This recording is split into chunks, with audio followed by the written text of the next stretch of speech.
jacaylbaan dhex muquuraya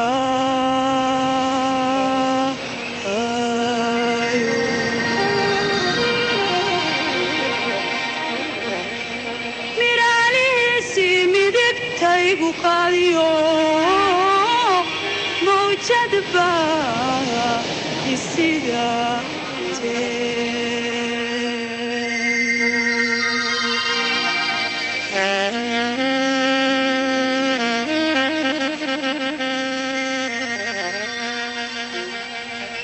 muqdisho oo wajiga ku haysa badweynta Hindiya waa magaalo aad qadiimi ah magaceedana waxa la yaqaanay waqtigii faraacinta Masar 6 ama 7 qarni ka hor magaalada Muqdisho waxa lagu dhisay masaajidyo iyo minaarado aad u qurux badan kaasoo ka haray raadkii taariikh ku yeelashadii Carabta iyo kuwii Bershiya Muqdisho ma jirto magaalo u eg oo Afrikada madow ah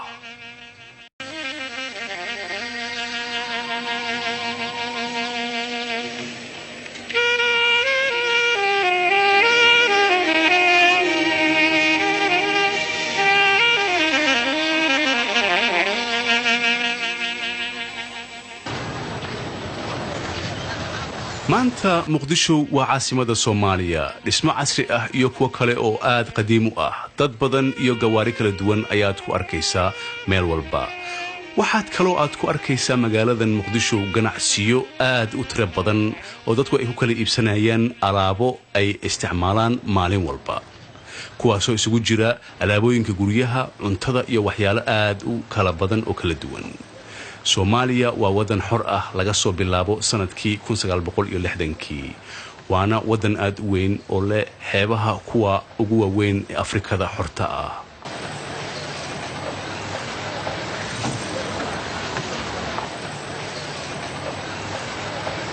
iyadoo lagu qiyaaso wadanka Soomaaliya inay ku nool yihiin 1980kii oo waqtigan ah dad u dhigma ilaa iyo ama ku dhow ilaa iyo 3 milyan oo qofood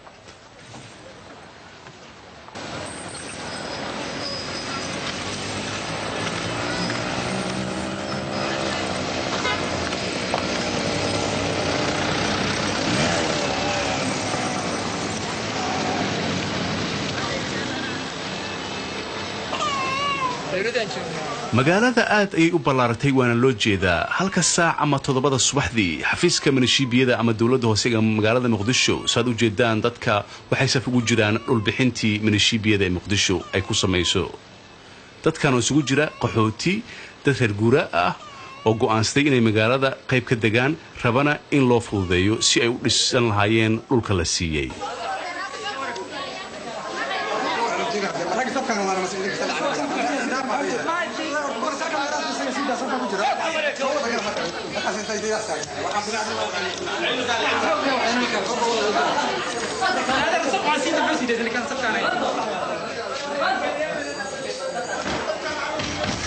xafiiska gudihiisa waxa fadhiya shaqaalaha dawladda hoose ama milishiibiyada iyagoo ka wada hadlaya si ay u dhulka Soomaaliya ku yaala waxa iska leh dawladda bil kasta lootooyinka la qaybiyo waxa la kala siiyaa qof walba oo dhul la'aan ay hayso dhul kasta oo Soomaaliya ku yaala waxa iska leh dawladda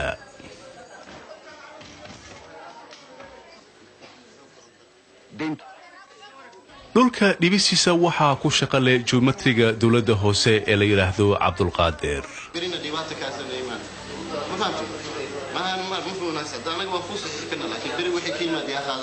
shaqooyinkan aan qabano waa shaqo socota maalin walba saad u jeedaan dad badan ayaana sugaya annagu shaqadeena waa in aan dhul siino iyaga ayaa guryaha dhisanaya dhulka ugu yar aan bixino cabirkiisa waa 13 lagu dhuftay 3 mitir kan ugu weyn cabirkiisu waa 20 mitir lagu dhuftay 20 dadka aan siino aad ayuu u yahay dadka intooda badan waxay u rabaan dhulka iyagoo doonaya inay ku aqal galaan ama ay ka guuraan xaafadaha qadiimka ee magaalada Muqdisho iyo waxa kale oo jira dad dhulka baadiyaha ka yimaada arkana markuu ugu horeysa Muqdisho rabana inay ku noolaadaan dhibaatooyin badan ayaanu kala kulanaa dhul bixintan dhibaatooyinka aan la kulano dhul bixista waxa kamid ah sida aad u jeedaan islaantan ee hor fadhisa waxay ka soo guurtay baadiyaha waxayna leedahay waxaan doonayaa in la isiyo dhul aan ku dhisto guriyo dhulkaas oo ah meesha aniga aan doonay in laga siiyo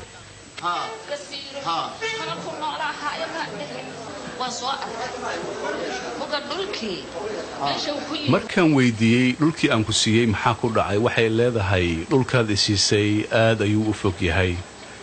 ma tegi karo dhibaatadiisna way badan tahay ee waxaan doonayaa meel dhow inaad isiisid aan kuu duceeyey waa inaad ii dhaqsataa mar dhow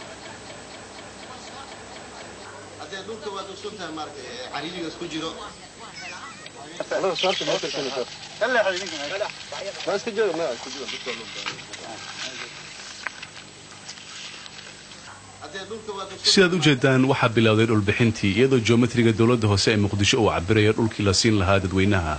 sharciga dowladda hoose ee muqdisho wuxuu qorayaa haddii dhul lagu siiyo waa inaad guri ka dhisataa markiiba alaabna aad keensataa si aa ugu noolaatid dhulkaas dhulka aad ayuu oomano u yahay iyadoo sida biyo loo heli lahaana aad iyo aad u dhib badan tahay meelaha qaarkood ee ka tirsan magaalada tan muqdisho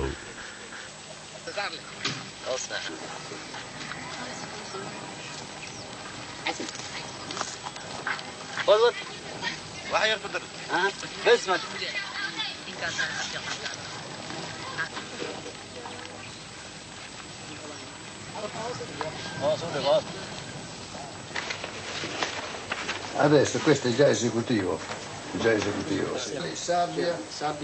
talyaaniga ku nool magaalada muqdisho ilaa iyo wakhtiga isticmaalka waxaa lagu qiyaasay inay ahaayeen ilaa iyo 40,000 sanadkii 80meeyadii waxa kaliya oo ku haray dhowr boqol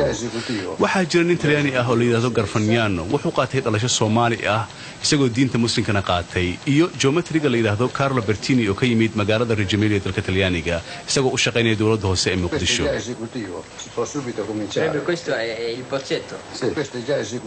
meeqa sano ayaad u shaqaysaa dowladda hoose ee Muqdisho maanta ma bilaabin shaqadan 1936 ayaan shaqada igu horeysay say ku dhacday ilaa iyo wakhtigaas inaad shaqadan joogtid aad ayaan uga helay magaaladan maxaa dhacay Soomaalidu ma baran miyaa shaqadan maalintay bartaan waan ka tegayaa wadankan say ku imaatay magaalada Muqdisho waxaan Muqdisho imid 1936 anigoo u imid dagaalkii Itoobiya iyo Talyaaniga dhaxmaray awgees markii dagaalku dhamaadayna halkan ayaan iska joogay waxaan shaqo ka helay dowladda hoose ee Muqdisho ama minishiibiyada iyadoo shaqada la bilaabay December 1936 koodii Janaayo 1937 waxa albaabada u furmay dadweynaha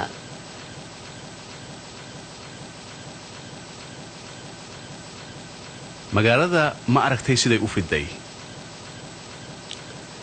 magaaladan aad ayay u fiday iyagoo ay ka hor yimaadeen dhibaatooyin aad u fara badan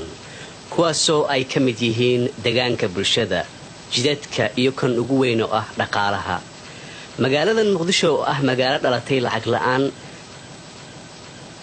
dad wax bartay oo Soomaali ah ayaa inta badan dibadaha ka yimaada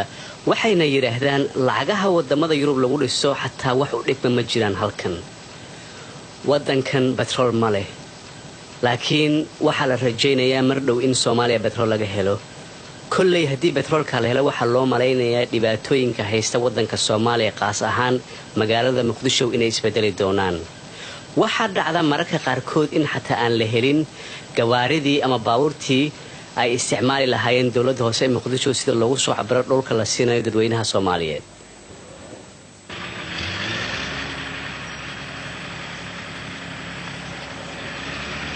dhismahan aad u jeedaan waa sarta minishiibiyada ama dowladda hoose ee Muqdisho waxay ahaan jirtay dhismihii laga xukumayay 10kii sano u dhaxaysay 1950kii ilaa 1960kii xukuumaddii ku meel gaarka ee Talyaaniga loo yaqaanay Fudushaariya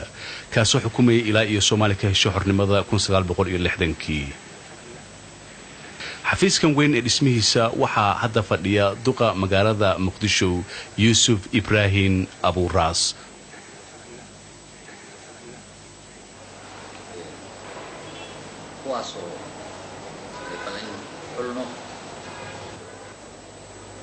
طبعا halkan hadaynu xafiiskan u noqono xafiiskan wuxuu leeyahay taariikh aad u dheer sidaad la socotaan waxaa degnaan jiray wakiilkii dowladda Talyaaniga u qaabilsanaa ku meel gaarkii xornimada Soomaaliya anigu waxaan xafiiskan ka shaqeeyaa muddo 5 sano ah shaqadeydana kama duwana shaqo kasta uu qabto duq magaalo ama siindako meel alla meeshu adduunka ka jiro sidaan la socono muqdisho waxay la kortay iyadoo aysan jirin wax plan ama ku talagal ah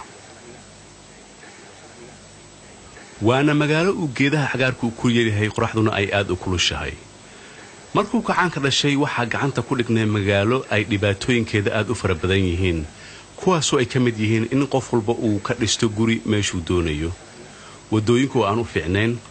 korontada oo aad u yarayd magaalada waxa ugu daran waxay ahayd dhibaatooyinka guri la'aanta taasoo ka timid markii dagaalkii ogaadeynaya uu dhammaaday waxaana soo xoog saaray dad badan oo qaxooti ah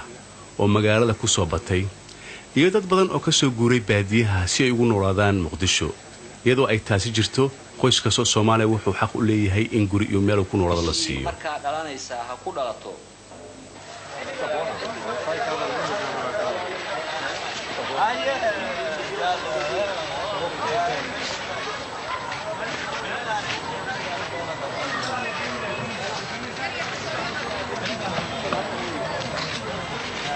Soomaaliya waa wadan aad faqiir u ah dadka waxa soo gasha lacag aad u yar waxaana ka arkaysaa dadka Soomaalida markay suuqyada ay tagaan inay wax soo iibsadaan aad ayay ugu adag tahay lacagaha adag ee ama lacagaha qalaad Soomaaliya waxay ka soo gashaa dhoofinta kalluunka muuska iyo xoolaha nool lacagtaas oo ay ku bedeshaan batroolka looga baahan yahay wadanka Soomaaliya warshado sida u fara badan male waxa laga yaabaa inay ku yeelaan dhowr warshadood kuwaas oo soo saara dharka iyo cuntooyinka ay isticmaalaan dadweynaha Soomaaliyeed ee ku nool magaalada Muqdisho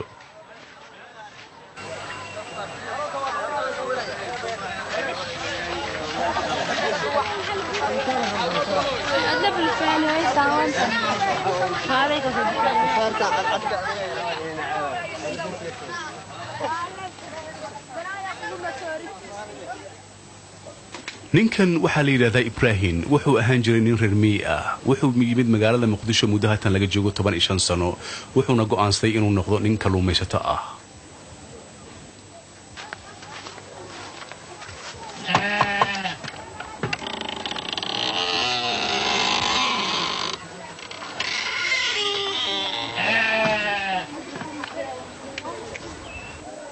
waa kan ilmahayga iyo xaaskayga gabadhaydan waxa la yiraahdaa Xaawo Qaasim 9 sano ayay jirtaa gabadhan kale waa Boosteeya oo macnaheedu yahay tan wax walba isku dubarida 12 sano ayay jirtaa Yariistan waxay jirtaa 6 sano sanadkii koowaad ee iskuulka ayay bilowday tani waa xaaskayga oo 7 jir ah iyadoo aan ku guursaday da'ad u yar iyo Qatra iyo Madiina oo 8 iyo 14 sano kala jira intaasi waxay ahaayeen qoyskayga oo ka kooban 5 gabdhood iyo xaaskayga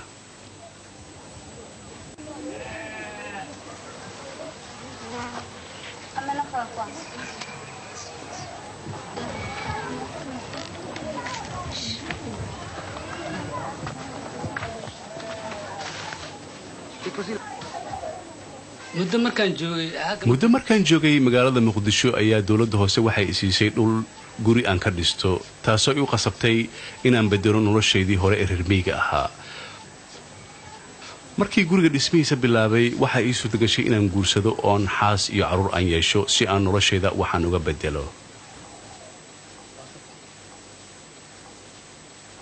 hal qol adoo kuna nool 4 qofood oo qaraabadaada ah nolosha soo dhib ma ahan Ibrahim haddaad u maraysid nolosheeda inay adag tahay waxaa fiican lahayd inaad aragtid saxaaraha oo ah dhulkii aan ku dhashay kuna soo koray intaanan imaanin Muqdisho ilaa wuxuu ku kacay 6,000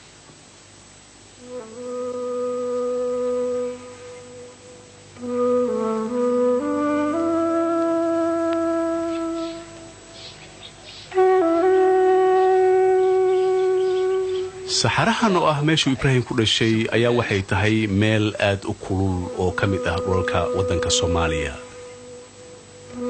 dad badan oo Soomaali ah oo ilaa iyo 2 milyan oo qofood gaaraya ayaa sidan u nool oo ah nolol reer miyiga ah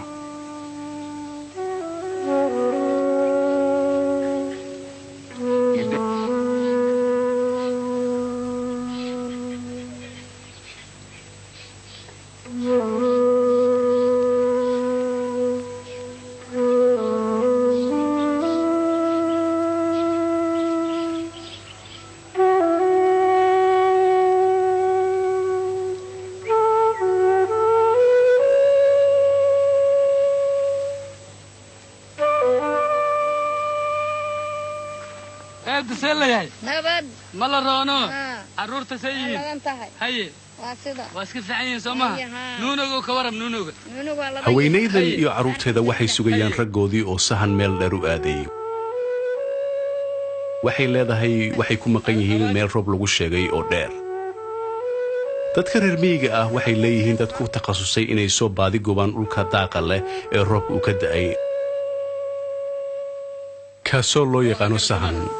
noloshan aad iyo aad ayaanu aqaanaa waayo muddo haatan laga joogo 15 sano waxaan ku noolaan jiray noloshan reer miyignimada ah marka waan aqaanaa sida sahanka loo aado iyo meelaha roobku ay ka da'een sida aan u geysano xoola daajintiisa waddanka reer guuray waayo haye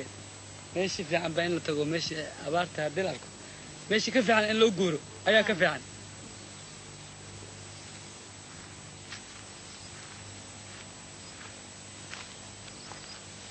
ma la faaya haye nabad soo lama roono haye odayaal haye maxaa la haayaa halka bahalka ma hayaallo kan waxa waaye waa kalluun doonaa lagu saaraa waa lagu bara haa tababaraad gelaysaa waa lagu bara haye halkan waxaan u soo dhowaanay dhulxeebeed iyadoo aad u jeedaan dadkii reer miyiga oo haysta kalluun ay soo dabteen kaasoo ugu yeerayaan libaax badeedkii markaan u sheegay in business ama ganacsi laga samayn karo kalluunkan aad soo dabataan waa ila yaabeen markaasaan waxaan u sheegay bal anigay eega waayo muddo haatan laga joogo 15 sano reer miyi ayaan ahaan jiray haddana waxaan u wareegay magaalada muqdisho anigoo ka samaynaya ganacsi aad u fara badan oo ku saabsan kalluun dabista iyo sida loo iibiyo maya doonaa lagu saaraa waa lagu baraa xagee laga hela hadda aan ka baranaa tuuladan la yiraahdo dadkan si fiican ayaan isu fahanay anigoo ah qof dhul saxaara ah ka yimid haddana dhibaatooyinkeenu waa isku mid si xataa kalluun loo dabto ma aqoonin markaan muqdisho tegay waxaan u tegay hay-ad kalluumaysi kaasoo ay igu bareen sida loo kalluumaysto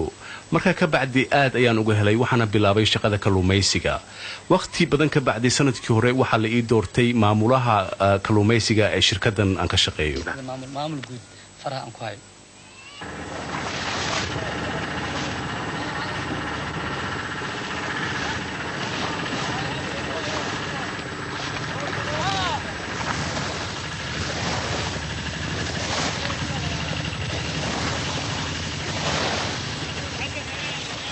badda Soomaaliya waa badaha adduunka ugu kalluun badan uguna nadiifsan dhowr sano dawladdu waxay isku daysay inay dadka reer miyiga ah tababaro siiso dooman ay u iibiso si ay u bartaan sida loo kalluumaysto taasoo ay noqotay in dad badan oo ka soo guuray dhulka reer miyiga ah ay ka qayb qaataan tababaro ay sameeyeen dawladda Soomaaliya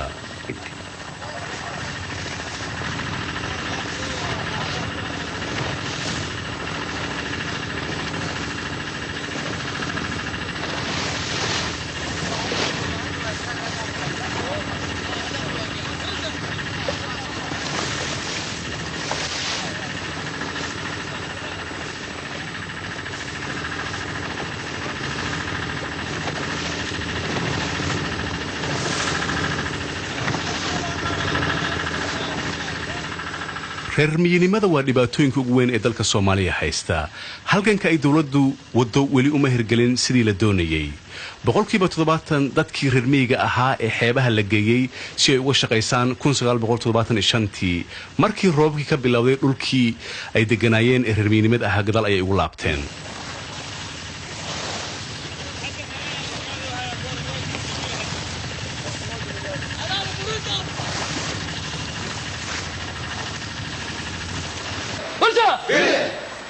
جاليال شركة عادي هاي هالكاس أيونو أجي كلهم بيسرنا دوام الليلة مرها كيف هاي يا مولا كنت مشفيا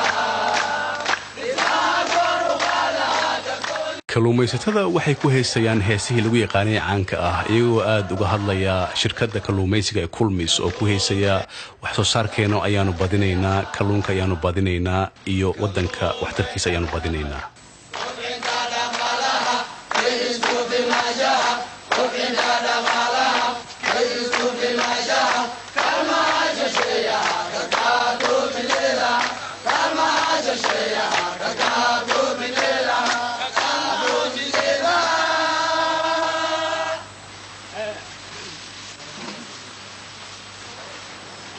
haddana waxaan sidaas ayaan waxaan rajaynayaa inaad aad ku adkaysano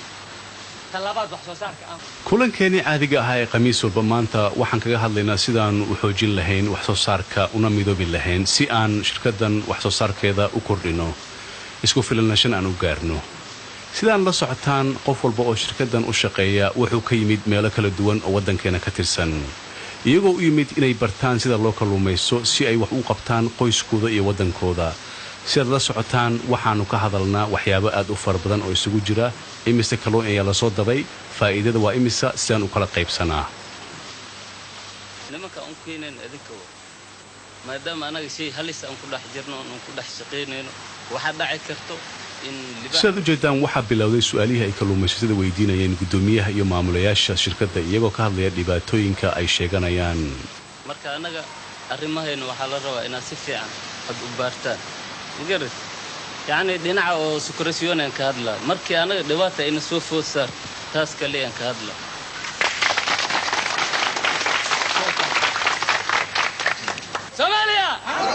Somalia khaasatan iskaashatada kalluunka xamardan kulmas ha guulaysan ha waarto ha joogto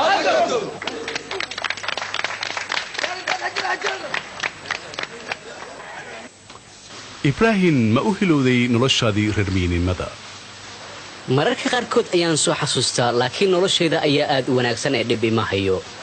waxyaabo badan ayaa noloshayda iyo tan qoyskayga iska beddelay laakiin iyadoo sidaa ay tahay haddana qof walba meeshuu ka imaaday waa u hilowdaa waana jecel yahay maalin uun ilaahay hadduu yidhahdo inuu ku laabto dadka kula shaqeeya ma hiloobeen iyagana ilama aha aniga ayay ila mid yihiin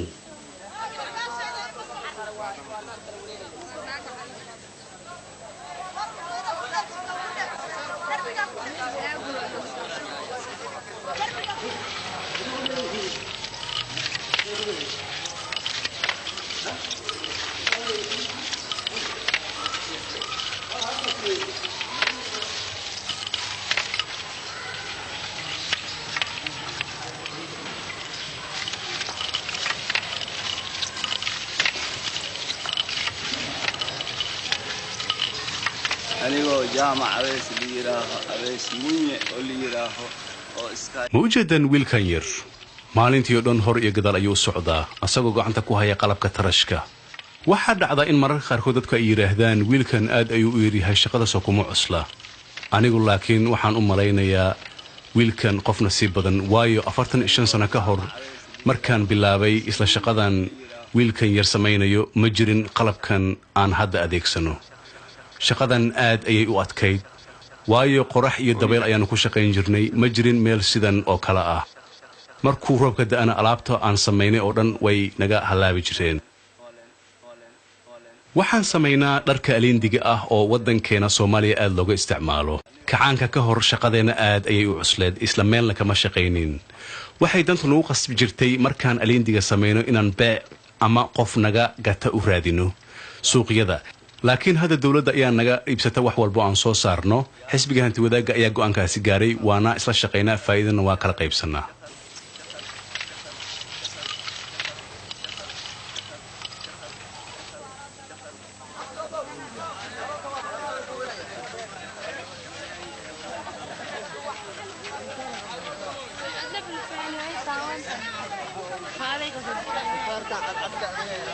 dhismahan oo ah xarunta xisbiga ee xaafadda boondheere waxay ka mid tahay 16 xaafadood ay ka tirsan tahay magaaladan muqdisho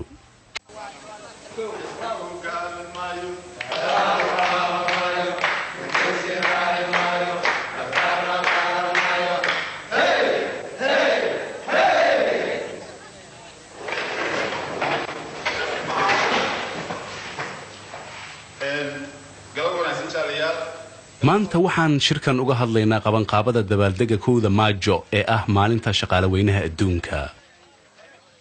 waxaan kaga hadlaynaa shaqooyinka ay qaban lahaayeen xaafaddan boondheere sida aan u noqon lahayn xaafadda ugu horeysa ee ka qayb gasha dabaaldega 1 Maajo marka ugu horeysa in aan samayno samaysa riwaayad kooxda markaan samayno masana in la sameeyo guddigaas aanu sheegnay la sameeyo si dhaqsa loo sameeyo hawshoodana ay bilaabaan inshallah gudoomiye arintaas aan wax ku kordhin lahaa maadaama sanad walba magaalada muqdisho waxaa ka dhaca dabaaldeg aad iyo aad u weyn oo lagu xusayo maalinta shaqaale weynaha adduunka ee 1 Maajo waxaa ka soo qayb gala 16 xaafadood ay ka tirsan tahay magaalada muqdisho xaafadan Boondheer oo ah xaafadaha ku yaala bartamaha magaalada muqdisho ka qaybgalka bisha 1 Maajo waxay tahay mid aad dadku ay u faraxsan yihiin iyo ka qaybgalaya mahrijaano ku soo bandhigayaan ciyaarihii hidaha iyo dhaqanka Soomaaliyeed marka isku duwadridka loogu talagalay bishan 1 Maajo waxay bilaabataa waqti aad u dheer iyadoo ay qaadato hal maalin kaliya si qof walba uga qayb galo mahrijaankan qodobadaas oo ka kooban sidaan hore u sheegay 12 qodob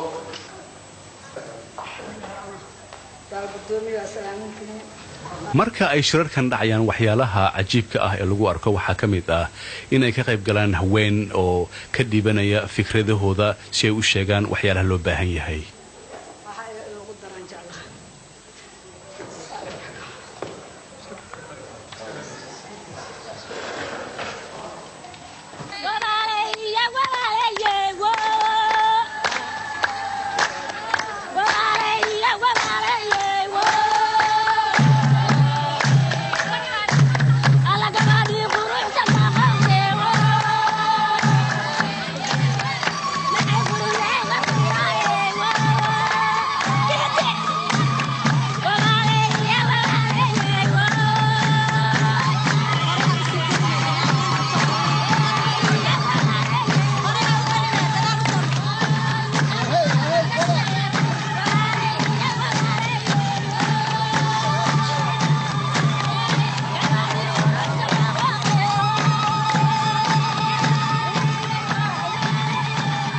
kowda Maajo magaalada muqdisho waxaad ku arkaysaa sawirro aad u badan kuwaasoo ka sheekaynaya raggii u soo halgamay hanti wadaaga oo isugu jira Lenin iyo Marx oo lagu soo bandhigo magaalada tan muqdisho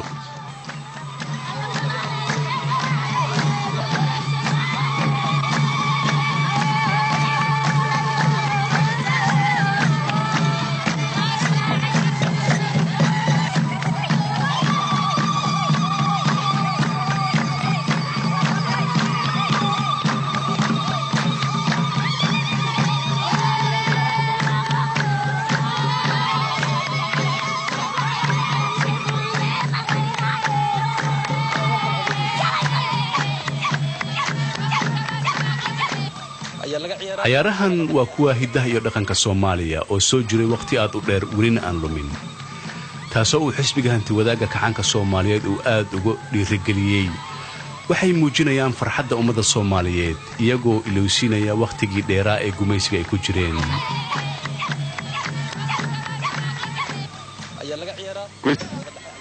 ciyaarahan waxaa aad looga yaqaanaa gobolada Banaadir iyo Jubbooyinka iyo Shabeellooyinka nimankan dadka ku ciyaaraya waxa aad ugu faraxsan oo daawanaya caruur aad u far badan oo ka timaaday xaafadda Boondheer ee magaalada Muqdisho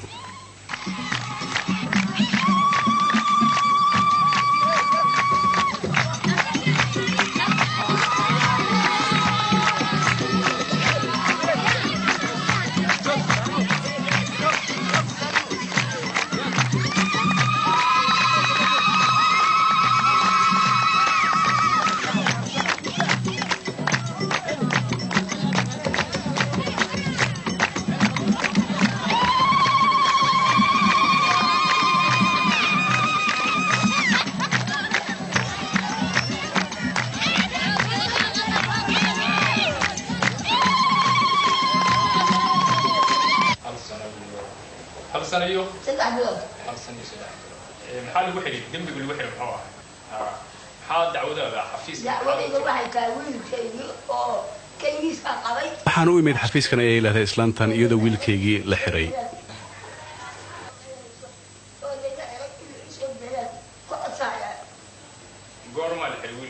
sababta loo xiray maxay tahay khamri ayuu cabay dadna wala dagaalay markaas ayaa booliisku soo qabteen oo xabsi weyn u taxaabeen oo maxaad doonaysaa hadda in lagu sameeyo wallaahi ma aqaan in liisoo dayaa doonaya waxaan isku dayaynaa inaan la hadalno ragga madaxda ka ah xafiiskan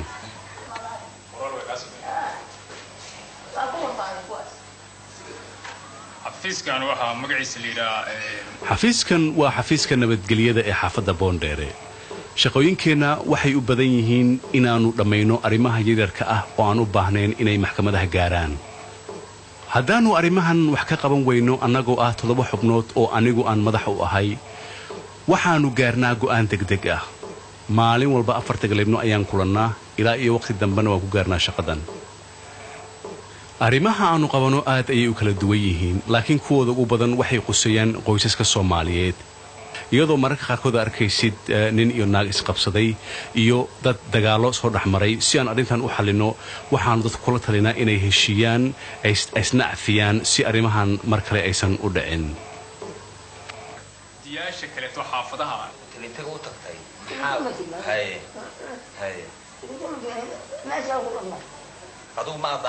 islaantan waxaa loo sheegay si loo soo daayo inankeeda inay ballanqaado inuusan mar dambe qamrigu caday uusan ku laabanin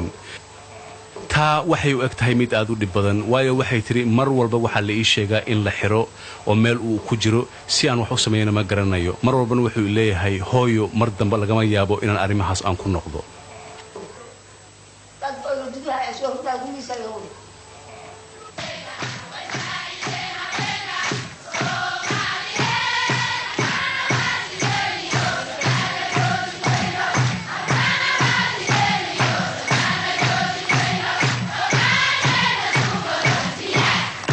dadkan waxay ku heesayaan Soomaaliya gadaal u laaban mayso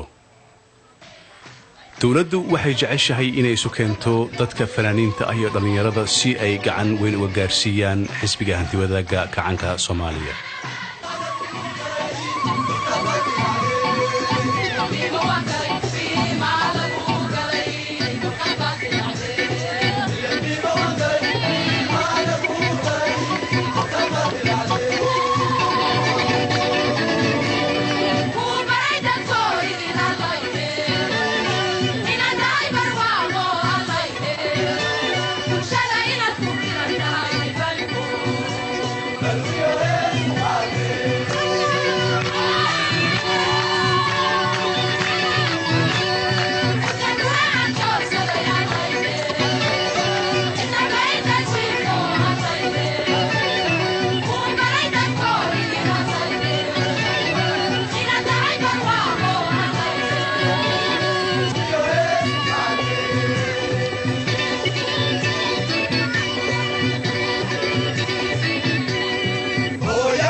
dabaldegan wuxuu ku dhamaadaa tribuunka iyadoo fadhiyo madaxweynaha Soomaaliya Siyaad Barre isagoo siinaya bilad kala duwan kuna dhajinaya calaamada kala duwan ee shaqaalaha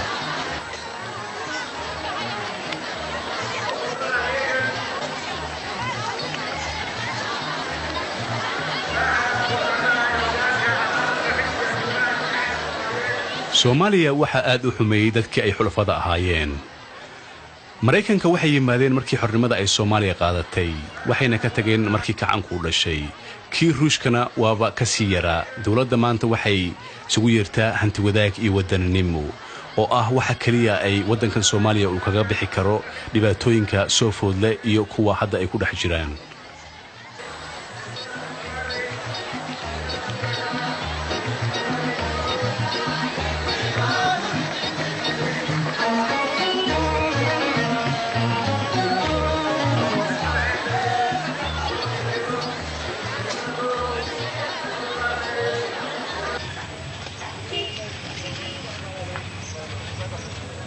muqdisho waxa ka buuxata beelooyin ay ku qoran yihiin propaganda sheegaya waxyaalaha xisbiga iyo kacaanka uu qabtay iyo dhibaatooyinka uu gumaysiga wadanka u keenay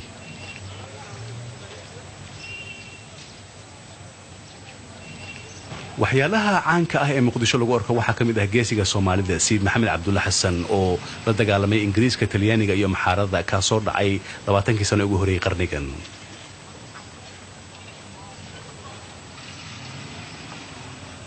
waxaa kaloo jira talada dhagax tuur kaasoo muujinaysa in ninka Soomaaliga ah uu kula dagaalami karo cadow kastoo adduunka ah isagoo dhagax kaliya gacantiisa ku haysta.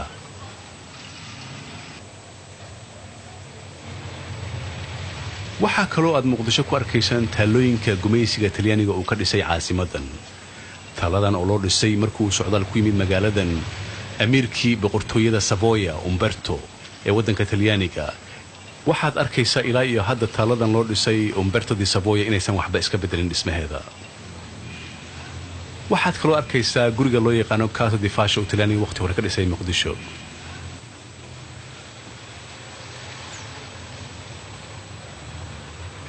iyo waxaad arkaysaa kaniisada weyn ee Katoliga ah ama Katoolikada ay ka dhisan bartamaha magaalada Muqdisho.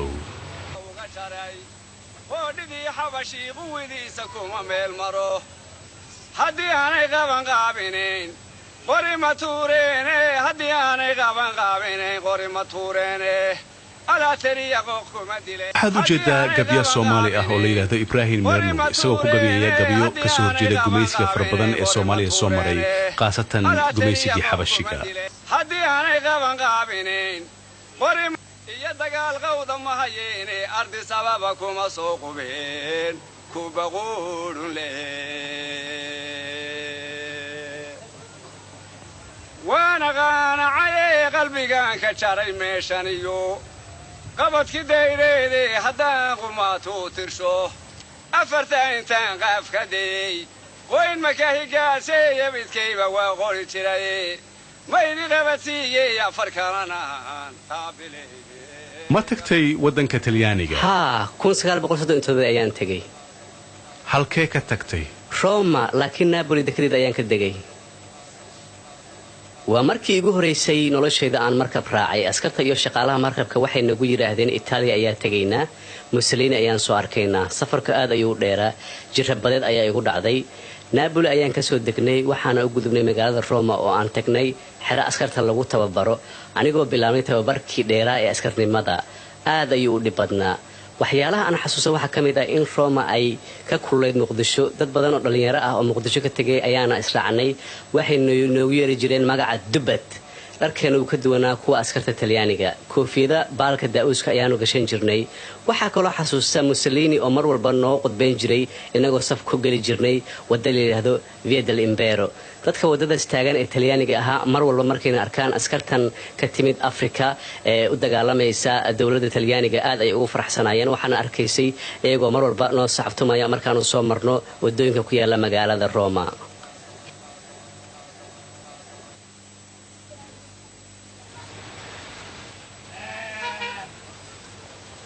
waxa aad wax uga xasuusta waqtiga Talyaaniga ninkan odayga ah oo la yiraahdo Qaasin Hilowle qaasin wuxuu deganaa Muqdisho waqtigaas waxaana loo yaqaanay nanees aad iyo aad caan u ah oo la yiraahdo Iskifo qaasin Hilowle waa 70 jir wuxuuna dhalay fanaanada caanka ah ee Soomaaliyeed Faadimo Qaasin Hilowle qaasin Hilowle wuxuu aad u jeclaa heesaha Talyaaniga laakiin waxa dhici jirtay mararka qaarkood inuu u bedeli jiray heesaha Talyaaniga luqadda Soomaalida waxaana dhacda inuu heesahaas ka qaadi jiray tiyaatarka weyn ee Muqdisho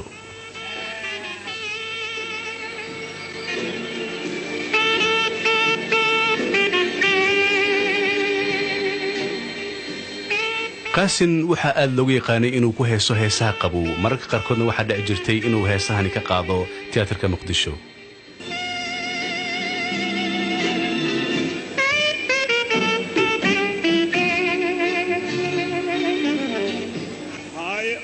iskataka iman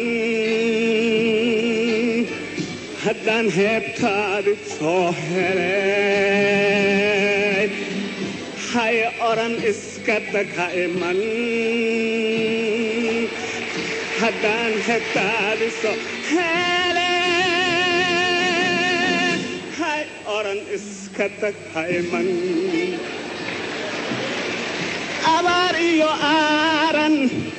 أنقذ الصوي حرك أبيغان كويان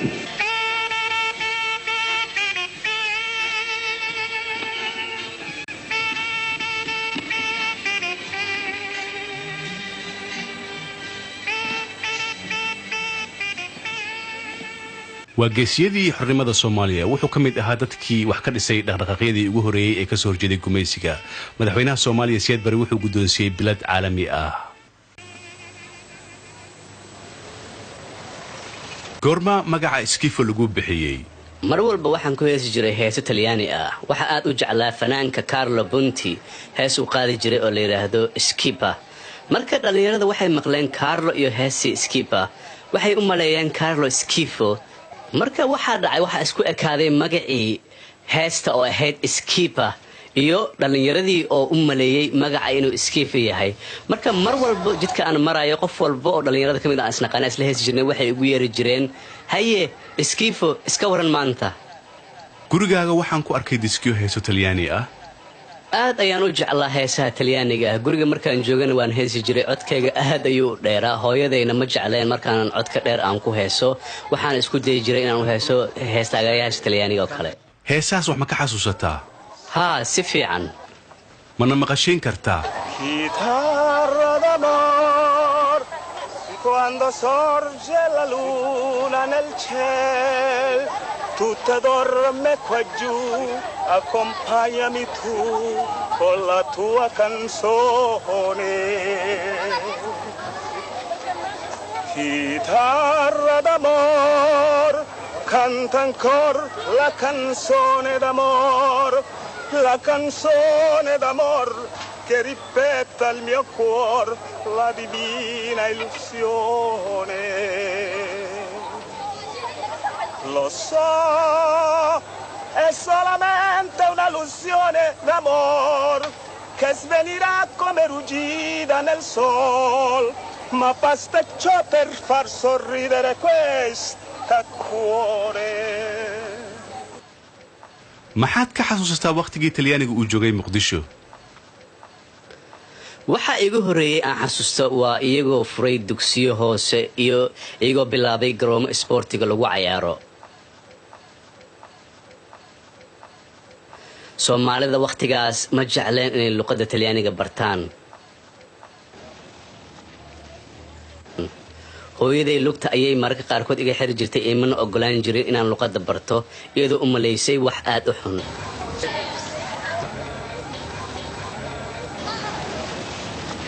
dadkana ma jecleen ilmahooda inay geeyaan meelaha wax lagu barto markii dambe dadka waxay ogaadeen in haddii aad baratid luqad ajnabi ah inay maalin uun ku anfacayso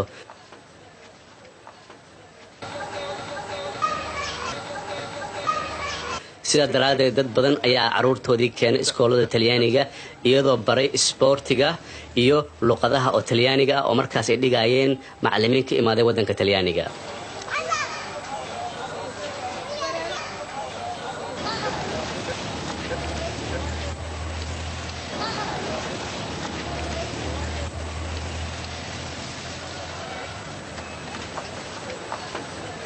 weligaa ma tagtay wadanka Talyaaniga maya sabab nasiibkayga ma noqon inaan tago waan jeclaa inaan tago Itaaliya si aan u arko magaalooyinka Venezia Roma Milano Torino see ku baratay luqadda Talyaaniga weligay iskool uma tegin si aan u barto luqadan waxaan ka bartay garaash anoo aad u yar waxaan u shaqayn jiray nin Talyaani oo la yiraahdo Francesco Banano gurigiisa ayaan tegi jiray ninka cuntada u kariya ayaan la hadli jiray ilmihiis ayaan la ciyaari jiray si dhibir ayaan ku bartay hatta waxa gaaray heer inaan akhriyo jaraa'idka af Talyaaniga buugaagta waxa kaloo la hadli jiray ardayda Soomaalida ee luqadda baranaysay anoo weydiin jiray waxay maanta soo barteen markaan weydiiyo waxay ii sheegi jireen in maanta loo soo qoray ABC-ga Talyaaniga ah markaas ayaan waxaan akhrin jiray waxyaalaha ay soo qorteen iyo anagoo wato waraaq yar ayaan ku qoran jiray waxyaalaha ay ka soo bartaan iskuulka maanta markii dambe waxaan gaaray heer ah in heesaha Talyaaniga aniga gacantayda aan ku qorto aan heeso ama u bedelo iyadoo laxanka isku mid ah luqadda Soomaaliga marka aad ay u dhib badneed sidaan u barto luqadda Talyaaniga laakiin waxaan ogaa luqad walba in la baran karo adoo xataa iskool u tagin haddii aad isku xujisid inaad barin kartid luqad kasta marka dhibkaygaba ha ahaatee laakiin waan bartay luqaddii Talyaaniga ahayd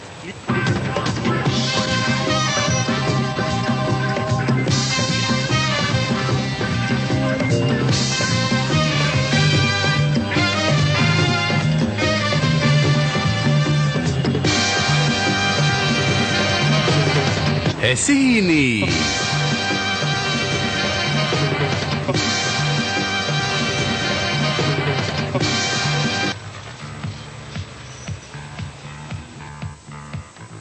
salaan wanaagsan waxaan idinka salaamayaa raadiyo muqdisho ku soo dhawaada barnaamijkeena nuska saaca ee luqadda Talyaaniga oo ugu talagalnay dadka Talyaaniga ee degan magaalada Muqdisho iyo dadweynaha Soomaaliyeed ee ku hadla luqadan.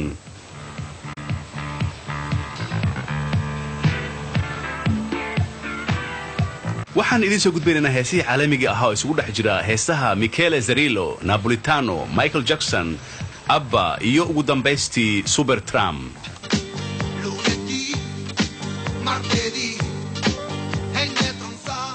waqti badan ayaad ka shaqaysaa raadiyo muqdisho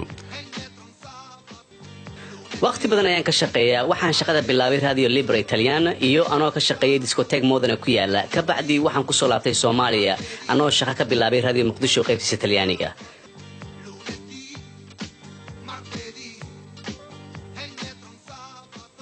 meeqa saac ayaa soo daysaan barnaamijkan nus saac kale ayaan soo daynaa yaa idin dhagaysta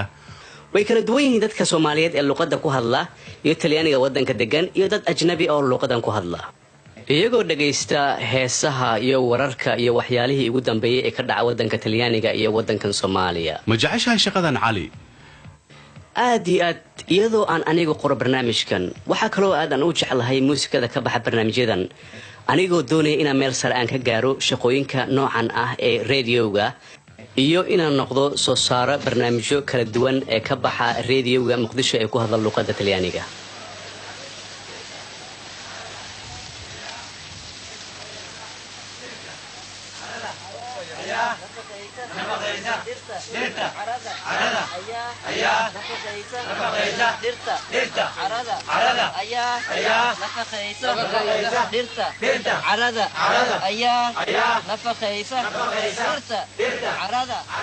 tuulow dhow magaalada muqdisho waxa ka furan dugsi wax lagu barto muddo 7 sano dawladda Soomaaliya waxay bilowday ololaha waxbarashada 1975 iskuulada iyo kuleejooyinka oo dhan ee wadanka Soomaaliya waa la xiray 25,000 arday Soomaali ah ayaa waxa loo kala diray meelo walba oo Soomaali ka mid ah si ay u faafiyaan waxbarashada luqadda Soomaalida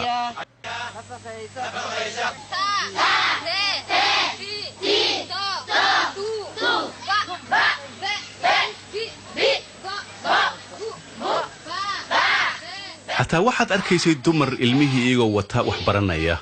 sidaan la socono waxbarashada dumarka aad iyo aad ay u yareed wadanka Soomaaliya qaasatan magaalada Muqdisho waqtiga hadda laga joogo 10 sano 1970kii 6 haween kaliya ayaa ka shaqeynaya xafiisyada dawladda ee magaalada Muqdisho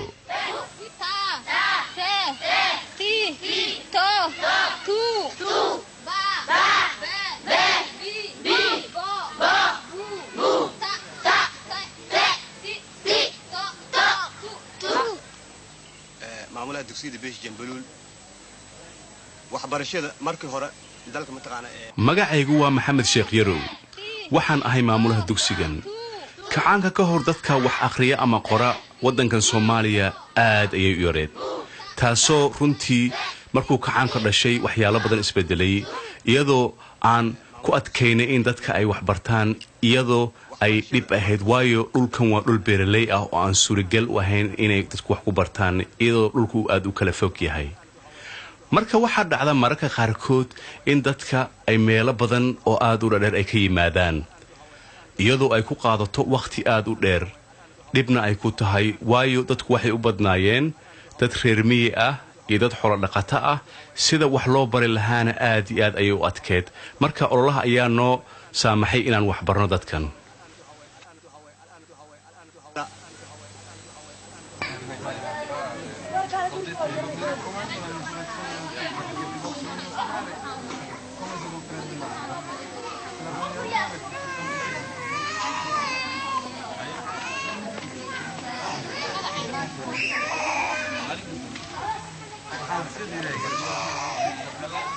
dhibaatooyinka ugu weyn Soomaaliya haysta iyadoo la og yahay inay hal madaxweyne hal calan iyo hal jamhuuriyad ay leeyihiin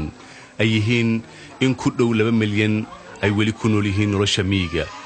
iyagoo aan haysan wax daryeel caafimaad iyo bulsho. xuduudada Soomaaliya waxaa ka socda dagaalo dadweynaha ay iska iloobeen. dawladda waxay xoogga saartay meelaha magaalooyinka ah ee dadka degan yahay, iyadoo keentay xarumo caafimaadka ee haweenka iyo carruurta. xataa caasimadda aad ayay u adagtahay in la helo meel dadka lagu daaweeyo. sanadka ugu dambeeya ee ardayda caafimaadka waxay ka shaqo galaan xaafadaha ugu faqiirsan magaalada Muqdisho, iyagoo kula talinaya dadka sida xanaanada carruurta iyo ka hortagga cudurrada iyo waxyaalaha kale ee fara badan.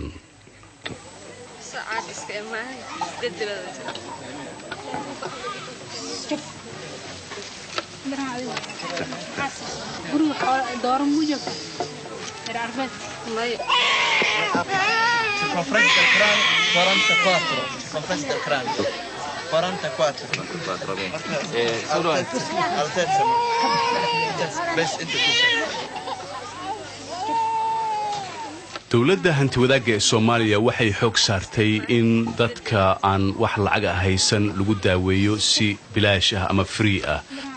kaasoo keentay in dad badan oo ka yimaaday naaxiyaha magaalada Muqdisho ay yimaadaan si ay u helaan daawooyinkan lacag la'aanta ah si ay u daaweeyaan carruurtooda.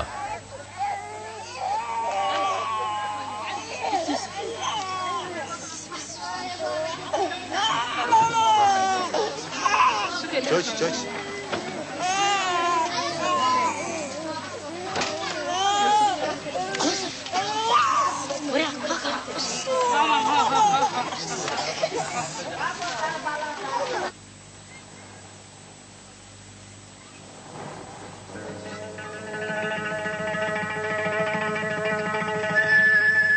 sida loo dejin lahaa reer guuraaga magaalada Muqdisho waa shaqo aad u dhib badan. dadka halkan degan dhibaatooyinka ugu weyn ay sheegtaan waxaa ka mid ah biyo la'aan, dhibaatooyin xagga bulshada oo aad u tiro badan. xataa marka cudur ku yimaado intooda badan ma aadaan isbitaalka Muqdisho, waxay u tagaan dadka ku shaqaysa daawooyinka dhaqamaha ama traditionalka.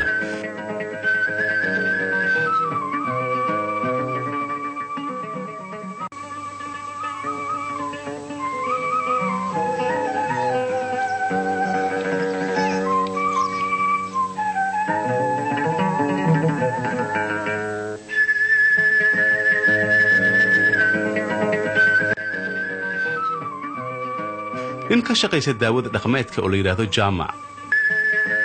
ninkaas oo dadka ka tuma cudurka mingiska, ayaa waxa uu yimid Professor Gherardishi oo ah professorka psychiatrika ama cudurka maskaxda ee jaamacadda Pisa ee dalka Talyaaniga.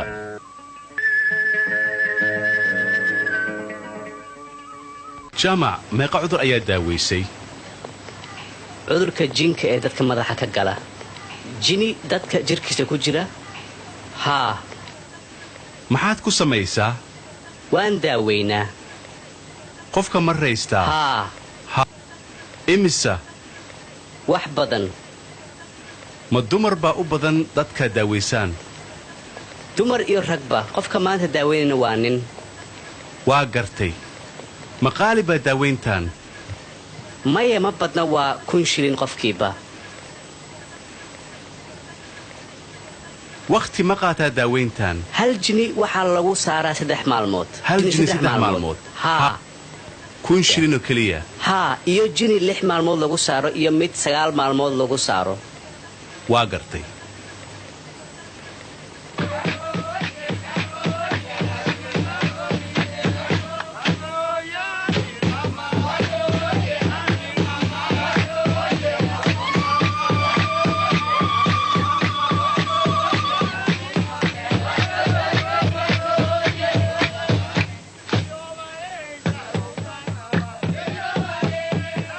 daaweyn lagu bilaabay wiil yar oo maskaxda laga hayo. wuxuu ka yimid qoys reer miyi ah, isagoo soo gaaray magaalada Muqdisho. markii reerkiisa ay kala quusteen daawooyinkii caadiga ahaa ayay waxay keeneen Muqdisho si Jaamac uu jiniga inanka uga saaro ama uga tumo.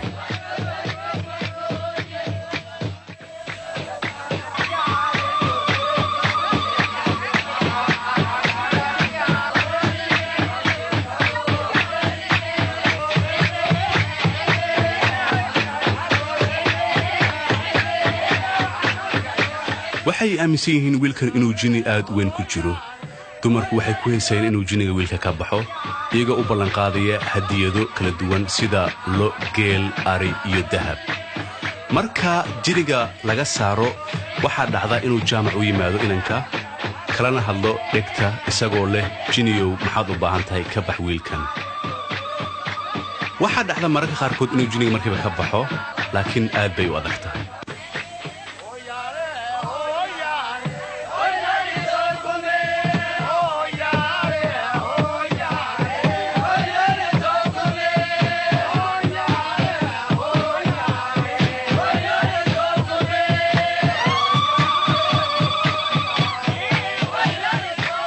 jaamac wuxuu noo sheegay inuu asaga daaweyn karo jinniyada laakiin in jinniga markuu ka baxayo uu ilaah uun ka saari karo wuxuu isku dayaa mararka qaarkood hadduu jinniga ka saari waayo inuu u yeero dad kale oo asaga khibradda aad ugaga sareeya si ay jinka u saaraan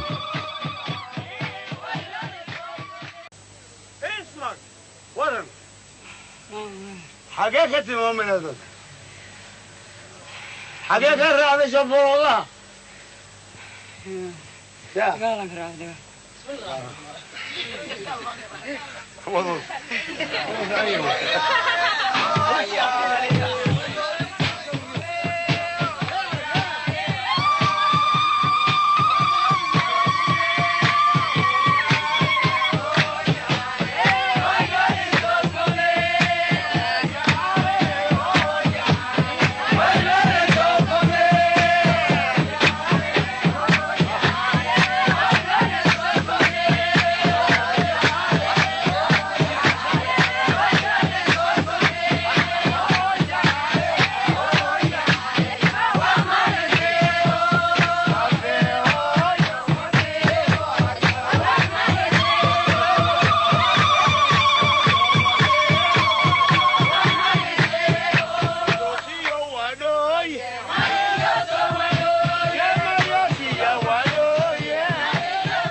وحيسي حرتيدان حسوسي حدودنا كدوغن حمر عدي عيتيدان وحيسي حرتيدان حسوسي